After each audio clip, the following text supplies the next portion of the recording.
शिव कथा कर रही है, भगवान शंकर की कथा करती है। अपनी बुद्धि को, अपने चित्त को भगवान में लगाकर रखना। जैसे पहले कथा में कहा था, अगर आपने कहाँ कथा हुई थी, उत्तर प्रदेश मैनपुरी में कथा करी थी, वहां की कथा में स्मरण किया होगा, हमने एक बात कही थी, सन्यासी की मति और गृहस्थी की श्रीमती ठीक रहना चाहिए। क्या क्या बोलो बोलो, जम के बोलो जरा। सन्यासी, साधु, संत, तपस्वी, साधक, उपासक, भगवान का भक्त, सन्यासी की मति और घर में रहने वाले की श्रीमती, ये दोनों ठीक रहना चाहिए। सन्यासी की मति ठीक नहीं रहती तो वो दर दर ठोकर खाता है, और गृहस्थी की श्रीमती, समझ गए, श्रीमती अगर ठीक नहीं रहती तो वो भी दर दर ठोकर खाता है। मति और श्रीमती ये दोनों श्रेष्ठ रहना चाहिए। मति और श्रीमती ये ठीक रहना चाहिए। अगर कोई संत बन गया, साधु बन गया, सन्यासी बन गया, तपस्वी बन गया, साधक बन गया, उपासक बन गया, ब्रज की रज में तुम निवास कर रहे हो, और ब्रज की रज में रहकर अगर तुम संत का जीवन जी रहे हो, तो तुम्हें भगवान कृष्ण, राधा, शिव, राम, भगवान से एक आनंद की अनुभूति होना चाहिए, उसकी करीब ही बढ़ना चाहिए। उसके बीच में हम परमात्मा को कैसे रिझा सकें, हमें उसकी एक आनंदता होना चाहिए।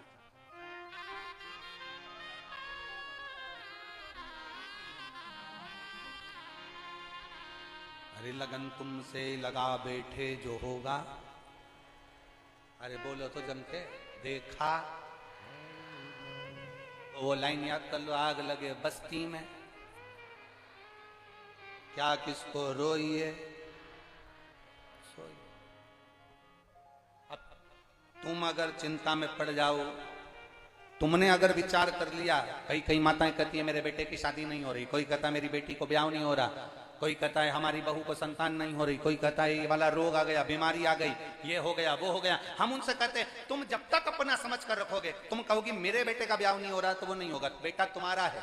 तुमने कह दिया मेरी बेटी का ब्याह नहीं हो रहा, वो नहीं हो रहा क्योंकि बेटी तुम्हारी है। तुम कह रहे हो मेरा रोग नहीं मिट रहा, तुमने जान लिया कि रोग मेरा है। तुम कहते हो मेरे यहाँ संतान नहीं हो रही, मतलब तुम जानते हो कि मेरा है। जिस दिन तुम्हारे मुख से ये शब्द मेरा निकलना बंद हो जाए और निकलने लगे महादेव तेरी बेटी की शादी कब करेगा, महादेव तेरे बेटे का ब्याह कब करेगा, महादेव तेरे घर की बहू आई है उसको छोरा कब देगा, महादेव तेरे बल पर रोग आया है तू कब हरेगा, तो महादेव भी कैंसर जैसे रोग को मिटा देता है। जब रोग उसका है, बेटा उसका है, बहू उसकी है, पोता उसका है, संतान उसकी है, तो तुम्हें कह देना चाहिए मेरी बहू नहीं तुम्हारी है, तुम्हारी।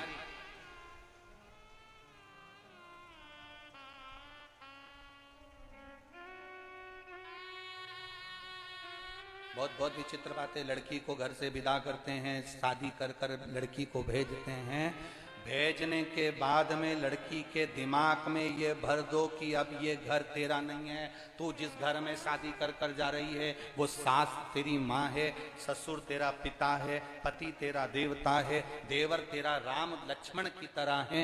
ये सारी बातें उसके विचार में भर दो। अगर तुम रोज फोन लगा कर कहोगी मेरी बेटी कितनी दुखी है, मेरी बेटी से सारा घर का काम कर रही है, मेरी बेटी, तो बेटी को लगेगा कि केवल मेरी माँ ही मेरा भला सोचती है, मेरी सास का भी भला नहीं सोच सकती। तुम मेरा करते रहोगे, उसका चित्त उसका मन कभी ससुराल में नहीं लगेगा। जिस दिन तुमने कह दिया कि बेटा अब हमारा नहीं, अपने घर का ध्यान रखो, बार बार फोन पर बात मत करना, हफ्ते 2 हफ्ते में एक बार कर लिया, बात कोई जरूरी हो रोज लगा लेना, पर जब बात जरूरी नहीं हो बेटा तो ज्यादा फोन लगाने की जरूरत नहीं।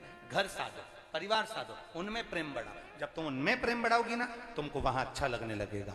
तब तुम्हारे भीतर का, तुम जब तक अपने अंदर की आसक्ति बरकरार रखोगे, मेरी बेटी, मेरा बेटा, उसकी शादी नहीं हो रही, उसका ये नहीं हो रहा, छोड़ दो भगवान के भरोसे। तुम रोज भजन गाते हो, अब सौंप दिया,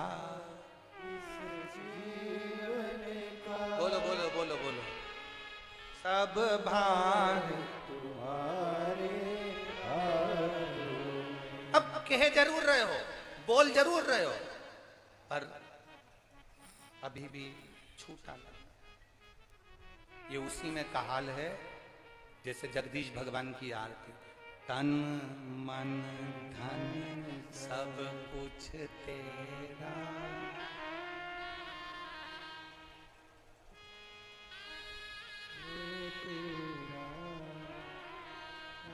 तुझको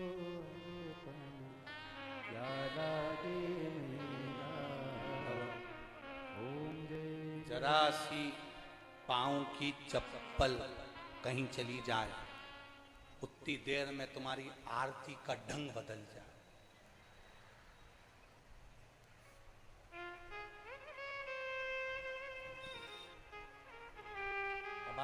मात पिता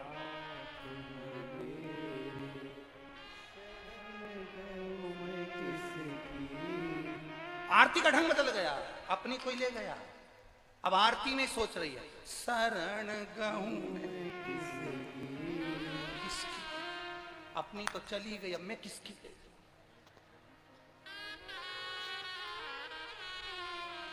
ढंग चेंज, विचार चेंज हो गया। नहीं, इससे कभी परमात्मा प्रसन्न नहीं होगा। भगवान कहते हैं तेरा समर्पण पूर्ण होना चाहिए। जब रोज रोज यहाँ से माइक पर बोला जाता है, वो यहाँ अनाउंस करने के लिए वो जैन साहब भी बोल देते हैं, कभी सावन भी बोल देता है कि चैन, अंगूठी, मोबाइल, पर्स कुछ भी लेकर कथा पंडाल में मत आओ, अपनी वीआईपी चीज लेकर बिल्कुल मत आओ, क्योंकि यहाँ एक ही वीआईपी है और वो देवाधिदेव महादेव है।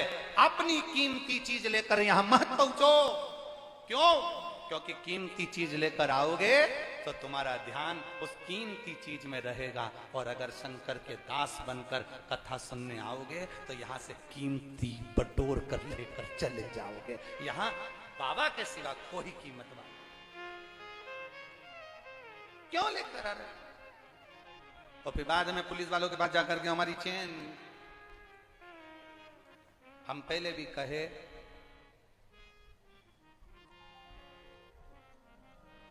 चोटे की निगाह चेन पर होती है, लुच्चे की निगाह तुम्हारी सुंदरता पर होती है, और भोलेनाथ की निगाह अपने भक्त पर होती है। क्यों सोचना? शिव के पास जा रहे हो, भगवान शंकर के पास जा रहे हो, शिव के द्वार जा रहे हो। लोग शमशान में जाते हैं, आपके यहाँ का फैशन होगा मथुरा साइड का, हमको नहीं मालूम। हमारे मालवा में ऐसा नहीं होता कि अगर शमशान किसी को लेकर जाते हैं तो सोना चांदी पिन्हा कर ले जाते हैं। यहाँ ले जाते हो तो बात दूसरी। शमशान शिव का धाम है, जहां लेकर जाते हैं तो सब कीमती सामान छोड़वा देते हैं। अपने घर छोड़कर जाओ, शिव जी से मिलने जा रहे हो, शमशान जा रहे हो।